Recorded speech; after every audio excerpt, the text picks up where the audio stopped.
Est-ce qu'il t'est déjà arrivé de vivre une crise, un crash majeur dans ta vie, un truc que tu n'as pas vu venir? Comment as-tu réagi? Est-ce que tu es rentré en mode panique, tu t'es roulé en boule sous ta couette en pleurant? Est-ce que tu t'es mis à te plaindre ou à te rouler par terre? Est-ce que tu as eu envie de fuir en courant ou alors ça t'a paralysé? Ou est-ce qu'au contraire t'es passé en mode colère, prêt à tout casser? Qu'il s'agisse d'un crash personnel, d'une rupture, d'un enfant qui fugue, un projet qui te tenait à cœur qui s'effondre, une fausse couche, ou qu'il s'agisse d'un projet professionnel, comme une promotion ratée, un job que tu n'as pas eu, un contrat que tu n'as pas pu signer ou un partenaire qui vient de te planter. Dans tous les cas, c'est un énorme coup. Et c'est exactement ce qui vient d'arriver à l'un de mes clients. Et je te propose dans cet épisode de la série Retour de coaching de te montrer comment il a pu dépasser ça et comment il a pu finir par me dire « Ok, je croyais que je venais de prendre une bombe atomique dans les temps, mais finalement, c'est mon plus gros booster. Merci. »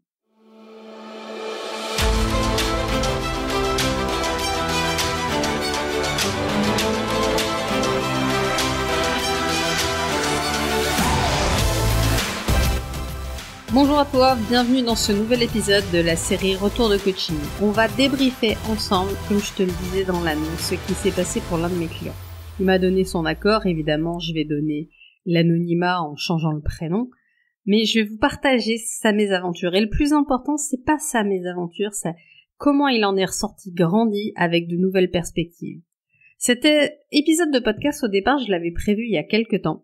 Et je l'ai pas enregistré tout de suite. Et c'est hyper intéressant parce que maintenant, je peux avoir le retour sur quelques mois de ce qui s'est passé pour lui et je vais pouvoir vous partager ça pour que vous puissiez voir vous aussi comment transformer les choses qui vous arrivent dans votre vie et comment utiliser les mêmes outils à votre service pour ne plus jamais vous retrouver démunis quand vous vous retrouvez dans cette situation.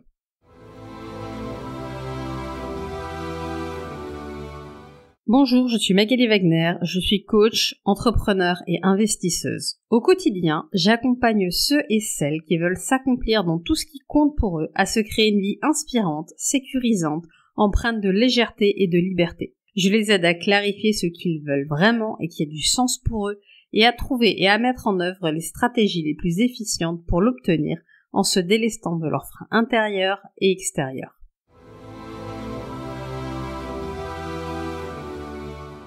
Bien évidemment, pour que ça te serve au mieux, je t'invite à prendre du recul sur cet exemple, à voir comment est-ce que ça s'applique pour toi, ou dans ta vie tu pourrais faire un pas de plus et transformer une épreuve plus vite si tu suivais ce même processus. Évidemment, mon client, il a un accompagnement premium et il peut m'appeler à l'instant même où la tuile lui tombe dessus et je l'ai rappelé 30 minutes après ce coup de fil et ça change complètement la perspective de gestion des émotions parce qu'effectivement, quand on peut être accompagné au moment où on a la difficulté, ça aide. Néanmoins, si tu utilises le process qu'on va voir ici et que tu l'appliques pour toi, alors tu seras tout terrain pour les épreuves qui vont t'arriver et je t'invite à réécouter l'épisode quand t'en auras besoin dans les moments difficiles. Alors voilà la situation de mon client. On va l'appeler Philippe pour garder son anonymat. Philippe est aujourd'hui solopreneur, c'est-à-dire qu'il est entrepreneur à son compte. Il est spécialisé dans la formation professionnelle et il intervient dans des centres de formation où il fait des formations en présentiel à des salariés, principalement sur le sujet de la sécurité. Comme je connais vraiment bien Philippe, je peux vous dire que ce n'est pas un hasard si la thématique principale de sa vie, c'est la sécurité. C'est exactement le genre de personne qui ne traversera jamais un passage piéton si le petit bonhomme est rouge. C'est le gars qui va vérifier 12 fois la sécurité de la voiture ou d'un vélo et qui ne rate jamais un entretien ou un contrôle technique. C'est Monsieur Sécurité. Un vendredi, à la fin d'une grosse journée de formation qu'il anime dans un des centres de formation avec lequel il travaille, le plus gros en l'occurrence, il lui annonce qu'ils vont probablement être placés en liquidation judiciaire. Et là, c'est instantanément la panique pour Philippe. Il a 2 problèmes. Problème numéro 1. Ils n'ont pas encore payé sa facture du mois précédent puisqu'il la paye à 30 jours et il lui annonce d'ores et déjà que ça va être très compliqué. Il peut oublier la facture du mois précédent et celle de ce mois-ci. Bilan des courses, un peu moins de 10 000 euros. Ça pique quand on est solopreneur. Et il en a besoin. Il ne peut pas différer cet argent. Il a lui-même engagé ces sommes pour payer des frais qu'il a eu ces derniers temps et qu'il ne peut pas différer. Problème numéro 2. Ils font sauter l'intégralité des dates sur lesquelles ils étaient co-engagés jusqu'à la fin de l'année et même le planning qu'ils avaient élaboré ensemble pour l'année prochaine. 18 mois de dates qui partent à la poubelle. Et pour mon client, ça représente 50% de son emploi du temps. Et oui, c'était Monsieur Sécurité, et pour lui, la sécurité, c'était d'avoir un emploi du temps rempli, d'avoir toutes les cases prévues à l'avance, et ça lui permettait de se dire, ok, c'est cool, tout est plein, et moi je suis en sécurité financière. Première leçon et premier apprentissage. On ne peut pas maintenant contrôler ce qui va se passer dans le futur. Et on a beau avoir ce truc de la sécurité, on ne peut pas planifier l'implanifiable. Et ça, c'est valable pour chacun d'entre nous. Pour tous ceux qui ont cette tendance à vouloir anticiper dans le présent des choses qui se passeront dans le futur et à mettre en place des actions maintenant pour sécuriser le futur, c'est très difficile de savoir comment les choses vont se passer. Soit vous pouvez récolter les résultats maintenant, soit si vous devez attendre le futur pour avoir les résultats, sachez que tout peut évoluer d'un instant à l'autre, donc prévoyez plusieurs plans si nécessaire, si besoin, ou lâchez votre besoin d'avoir un plan. C'est une autre option.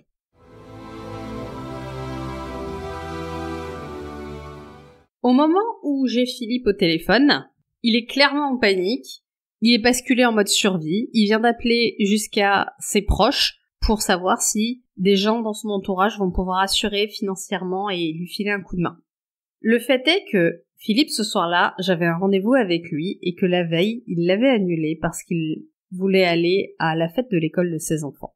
Et j'ai dit à Philippe, ok, on va prendre un temps, on va gérer ça. On a passé 30 minutes au téléphone ensemble pour projeter ce qui allait se passer, comment ça allait se passer, les différentes options, les recours qu'il avait, et mettre en tête que, ok, il y a encore plein d'options possibles, il y a encore plein de solutions, et c'est pas la panique en fait. Il y a juste, va falloir se remonter les manches, ça va être difficile, et en même temps, du coup, maintenant, il a du temps pour le faire, donc ça va être ok. Et on a pris un temps juste pour souffler, respirer. C'est mon premier conseil. Quand c'est la panique, quand vous sentez là que ça part dans tous les sens, soufflez, respirez, marchez, c'est important. Et on a juste pris 30 minutes ensemble. Et ensuite, je lui ai dit, écoute, t'avais prévu d'aller passer la soirée avec ta famille, va passer la soirée avec ta famille. Va prendre du temps avec tes proches, tout va bien, vous n'êtes pas en insécurité à court terme, et pour ce qui est de demain, on va créer un plan ensemble. Et donc, j'ai pris un rendez-vous avec lui pour élaborer le plan et on va en discuter ensemble le lendemain. Mais le soir même, c'était ok. Et il a pu aller en famille, prendre un temps avec ses proches et prendre soin de sa relation avec ses enfants. Et je veux que vous voyez que c'est pas anodin. Parce qu'en 5 minutes, il était littéralement passé de « je vis dans une belle maison pavillonnaire dans un beau quartier de la ville avec mes enfants et tout va bien pour nous » à « on va vivre sous les ponts, je pourrai plus nourrir ma famille, je suis en moins que rien ». Et c'est fou comment le cerveau est capable de nous fournir une tonne de pensées de ce type quand on est en difficulté. Donc la première chose à faire pour lui comme pour vous, c'est de respirer, de prendre conscience qu'on est passé en mode survie et qu'on n'a plus accès à la partie réfléchie du cerveau. En fait, le cerveau, il a 3 zones. Et là, c'est la partie reptilienne, la partie survie, la partie la plus primitive qui a pris les commandes. Et il est en mode panique et il joue dans tous les sens. Alors que pour trouver une stratégie pour transformer les choses, tu dois avoir accès à ton cortex préfrontal, qui est la dernière partie du cerveau, la partie qui est devant, et qui est la partie qui peut élaborer des stratégies et réfléchir. Mais cette partie-là, elle n'est pas accessible lorsque on est en mode panique. Lorsque le reptilien est aux commandes et qu'on croit qu'on est en train de jouer sa survie, on n'a pas accès à cette partie-là. Et c'est bien logique. Si vous avez un tigre qui vous court dessus et qu'il s'agit de sauver votre peau, vous voulez avoir le réflexe de courir, de grimper à un arbre, de trouver une cachette. Vous voulez pas élaborer des théories et écrire des équations. Donc on a été conçu pour ça. Si on est réellement en mode survie, le cerveau est prévu pour être chanté sur ce mode-là. Le problème, c'est qu'aujourd'hui, on perçoit des modes survie, des modes panique, à des endroits qui n'en sont pas. Et du coup, branché sur le reptilien, le cerveau tire dans tous les sens et cherche des solutions d'urgence. Il appelle les amis, la famille, pour aller chercher de l'argent, alors que pour le moment, il ne s'est rien passé. Certes, il a de l'argent qu'il espérait recevoir, qu'il ne va pas recevoir, mais il n'est pas encore dans le rouge, il n'est pas en déficit, et on est d'accord qu'il a une sécurité financière, pas monstrueuse, mais qui est largement suffisante pour encaisser ce coup. Donc, on va pouvoir passer ça. Et c'est une bonne nouvelle. La première chose que je peux vous montrer, c'est que quand vous êtes en mode panique, quand il vient de se passer une crise, le problème, il est jamais aussi grave que celui qu'on pourrait penser. Là, je vous ai fait le cas pour mon client, mais moi j'ai vécu, par exemple, une grave crise quand j'ai fait une fausse couche avant d'avoir ma fille, et je l'ai pas vu venir, je m'y attendais pas. Dans ma tête, ça allait pas se produire. Et c'est clair que ça m'a déstabilisé vraiment fortement. Mais ce qui est très intéressant, c'est que à l'époque, l'obsession que j'avais dans ma tête, c'était pas d'avoir perdu cet enfant. L'obsession que j'avais dans ma tête à ce moment-là, et l'histoire que je me racontais, et pourquoi je l'ai tellement mal vécu, c'est que je me suis raconté à cet instant-là que je n'aurais jamais d'enfant et que mon rêve venait de voler en éclats. Et je veux que vous voyez qu'il existe une différence majeure entre j'ai fait une fausse couche et je n'aurai jamais d'enfant. D'ailleurs, aujourd'hui, j'ai 2 magnifiques enfants qui vont très bien et il n'y a pas de problème. Mais dans le mode panique, au moment où on est dans la crise, on est en train de projeter une situation sur du long terme alors que ça n'a aucune raison d'être. Je veux juste que vous voyez que la première chose à faire, c'est de ne pas amplifier la situation. La situation, elle est celle qu'elle est. Vous venez de vivre quelque chose de difficile, que ce soit personnel ou professionnel, mais ce n'est pas pire que ça. C'est juste ça. Et c'est déjà pas mal, j'ai envie de dire. C'est déjà pas mal parce que ce soit mon client ou que ce soit moi, c'est déjà une pilule qui est assez difficile à encaisser. On n'a pas forcément besoin d'en plus finir sous un pont pour lui et pour moi sans jamais la chance d'avoir une famille. Donc la première chose, c'est d'aller voir ça. Et ensuite, je vais vous dire des choses sur lesquelles on a travaillé. Alors la première chose qu'on a travaillé, c'est que dans son cas, il a pu voir qu'il y avait plein de petits signaux, plein de petits indices qui lui laissaient présager qu'il y avait des difficultés. Et en fait, il les avait pas vus. Il voulait pas les voir. Parce qu'en fait, il avait pas envie qu'il y ait un problème. Il avait envie que le truc se règle, et on est tous comme ça. Moi, je vois ça, là où je le vois le plus souvent, c'est dans le domaine du couple. Qu'est-ce que j'ai eu comme échange avec des clients sur le sujet du couple, où en fait, ils avaient déjà plein de signaux que ça n'allait pas, mais quelque part, on veut tellement que ça marche, on veut tellement pas voir les choses, on a tellement peur de confronter l'autre, on n'y va pas. Et du coup, quand ça nous explose au museau, on peut dire des phrases du genre « j'avais rien vu venir ». Ça, c'est une phrase qui, moi, m'interpelle toujours parce que c'est souvent pas vrai. Le cerveau a 3 façons de traiter l'information pour la détourner. Il la généralise, donc on vit une expérience et on généralise à tous les cas. Typiquement, j'ai fait une fausse couche, je n'aurai jamais d'enfant. Voilà, généralisation. On la distord, donc on prend une information ou un événement et on va la raconter légèrement différemment, puis on va en rajouter ou en enlever. Deuxième façon de faire. Ou on la sélectionne. Donc on ne prend que les informations qui vont dans le sens de l'idée que notre cerveau est en train de commencer à construire. Donc là, typiquement, on n'a pas sélectionné toutes les informations qui disaient « Ok, il y a potentiellement un sujet ». Et ça, je veux que vous voyez que pour la plupart d'entre nous, sur les crises, il y a des signaux précurseurs. Et une des leçons qu'on peut tirer de nos crises, en fait, c'est d'apprendre à pas être dans le déni des signaux précurseurs qui arrivent. Ensuite, je veux que vous voyez que le sujet principal de la panique de mon client, c'est qu'il veut tellement que sa famille soit bien, il veut tellement que ses enfants n'aient aucune incertitude, aucune angoisse, etc., qu'il serait prêt à se faire harakiri s'il fallait pour que ses enfants aillent bien. Et ça le met dans une situation nerveuse, émotionnelle qui est très compliquée à gérer. Il voudrait que ses enfants ne vivent aucune difficulté, ça ne se produira pas, ses enfants vivront des difficultés comme tous les enfants.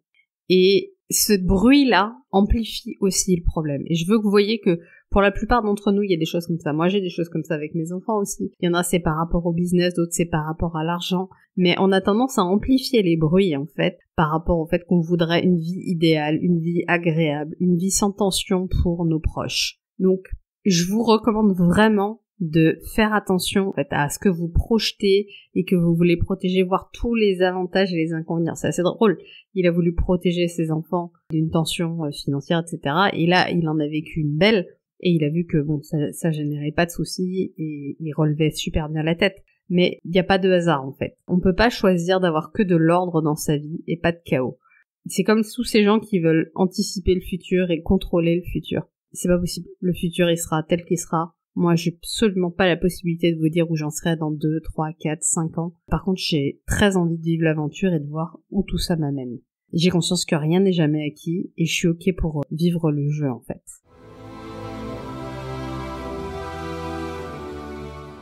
Alors maintenant, concrètement, comment on a changé les choses? Parce que je sais que c'est ça que vous attendez. Alors la première chose qu'on a vue ensemble, c'est de décrire vraiment la situation. Pas le fantasme de la situation, mais la situation telle qu'elle est. Vous n'imaginez pas le nombre de fois où j'ai eu un client en panique, peu importe le sujet, et ça se résout peu ou prou avec une liste ou un fichier Excel ou une calculatrice. C'est-à-dire qu'on a tendance, quand quelque chose nous tend, quand quelque chose nous fait peur, à ne pas aller chercher les vraies informations et avoir une idée floue. Et cette absence de clarté nous permet de paniquer joyeusement et de pédaler dans la semoule alors qu'en fait il n'y a pas de sujet. Donc on a pu prendre le temps de vraiment clarifier la situation. Où est-ce qu'il en était financièrement, quel impact ça aurait et comment on allait gérer ça. Ça c'était le premier point. Et tout ça pour se rendre compte que bon, c'était pas ouf, mais il allait pouvoir s'en sortir. Donc je veux juste que vous voyez que le fait d'avoir de l'argent de côté, et c'était son cas, parce qu'à force de travailler avec moi, évidemment, il a appris cette grande règle qui est de mettre de l'argent de côté. Le fait d'avoir de l'argent de côté lui a permis de passer ce cap-là. Mais dans tous les cas, en fait, peu importe le sujet, vous avez toujours, en fait, la ressource que vous croyez le plus manquer sous une autre forme, vous l'avez. Et je vous invite à vous demander sous quelle forme je reçois du soutien, sous quelle forme je suis entourée, sous quelle forme j'ai de la relation. Il y a vraiment toujours un équilibre en tout point. En fait, tous les systèmes de jeu dans lesquels nous jouons au niveau de nos émotions, de nos pensées, etc. sont toujours des jeux à somme nulle. Donc ça veut dire qu'à chaque fois qu'on a l'impression de gagner d'un côté, alors on perd d'un autre. Et à chaque fois qu'on a l'impression de perdre, alors on gagne. Et quand on veut accepter de voir à quel point on gagne et on perd au même niveau, et pas juste on perd, mais on gagne et on perd au même niveau, à ce moment-là, on devient vraiment capable de devenir maître de sa vie, parce que on peut faire ses choix en fonction de ses valeurs, en fonction de ses priorités, de ce qui est juste sur nous, ce qui est le bon moment pour nous, et pas en fonction d'une illusion de ce truc-là est beaucoup plus intéressant que d'autres. Et je pourrais, pour tous les sujets, vous démontrer qu'il y a autant d'avantages que d'inconvénients, même si c'est douloureux à entendre, et même si je sais que pour plein de gens c'est challengeant, c'est complètement le cas. Donc voilà, ça c'était le premier point. Déjà, vraiment prendre les données et voir l'équilibre en toute chose. Ensuite, on a cherché ensemble à lister les différents points qui allaient poser problème, réellement, pas juste dans sa tête, et à mettre en place des solutions. Et on a été chercher des professionnels, et je lui ai mis mon réseau à disposition, d'avocats, etc., pour aller avoir des vraies réponses de qu'est-ce qui était concrètement faisable ou pas, qu'est-ce qu'il pourrait récupérer, qu'est-ce qu'il pourrait pas récupérer. Ça, c'était pour la partie ce qui casse. Et après, il y avait ce deuxième sujet, le sujet de l'avenir. Tout à coup, son emploi du temps, il y avait à peu près 50% de ses rendez-vous qui partaient à la poubelle. Alors déjà, belle leçon sur le contrôle du futur. Lui, ça lui a permis de revoir sa vision de qu'est-ce que c'était que la sécurité. Ce qui est assez drôle, c'est que mon client, ça faisait plusieurs semaines que j'essayais de l'accompagner à développer certaines offres qui lui permettaient déjà d'être mieux payées parce qu'elles étaient potentiellement plus lucratives à l'heure, et ensuite qui lui permettaient d'avoir un revenu récurrent parce que c'est des projets avec une maintenance, etc. et donc c'est des projets récurrents. Et ces projets, mon client, il n'arrivait pas à les développer parce que il était tout le temps en formation, il n'avait pas le temps. C'était des projets qui étaient compliqués.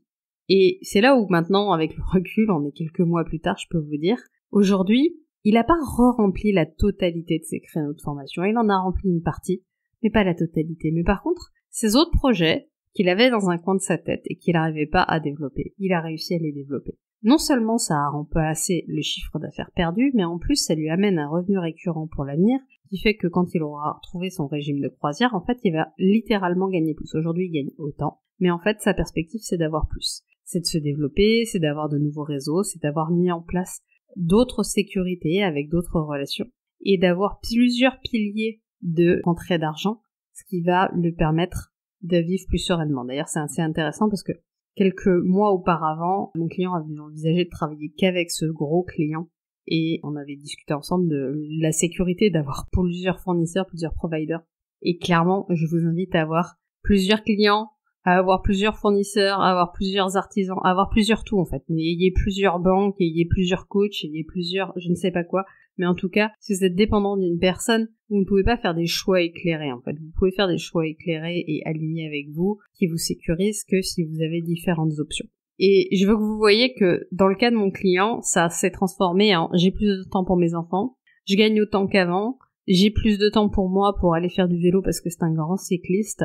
Et aujourd'hui, pour rien au monde, il passerait à travers ce truc de je voudrais enlever cet événement. Non, cet événement, il a été difficile, mais il en a appris tellement de choses, il a transformé tellement de trucs, et déjà d'ici la fin de l'année, même sur le plan financier, ça devrait être bénéficiaire, mais si on se replonge à ça d'ici 1 an, 2 ans, c'est peut-être la meilleure chose qui va lui être arrivée au monde. Donc, je veux que vous voyez que là, je vous ai pris un cas très particulier, c'est vraiment un retour de coaching réel, mais c'est vrai pour à peu près tout ce que vous pouvez voir dans vos vies. Je le vois en ce moment sur des personnes que j'accompagne sur le sujet du couple, parce qu'apparemment ça tangue un peu dans le sujet du couple en ce moment, en tout cas chez mes clients. Il y a vraiment quelque chose à gagner à ça et à aller vers la vie qui leur correspond et de trouver un équilibre. Je le vois chez les gens qui avaient une opposition entre je peux pas à la fois être heureux dans ma vie personnelle, dans ma vie familiale et en même temps développer un business et gagner de l'argent. Et ça c'est pareil. C'est des gens, après quelques séances de travail, on a mis en place un système et bien sûr que c'est possible d'avoir les deux.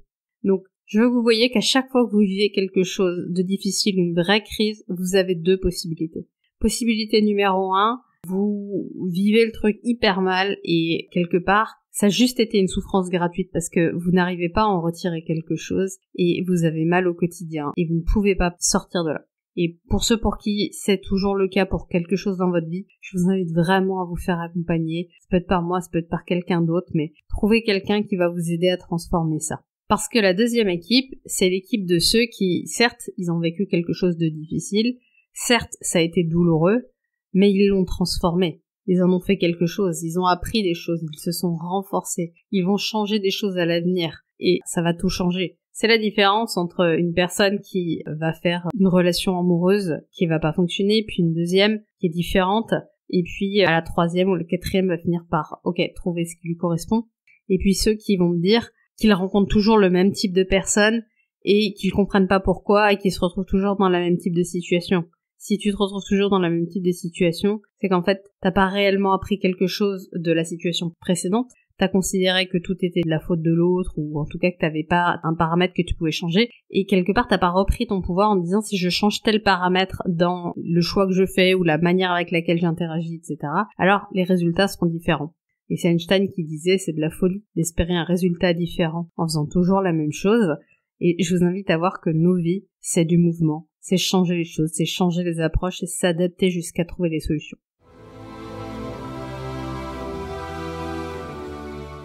Voilà, j'espère que ce podcast qui vous a vraiment inspiré, c'était un partage qui était important pour moi.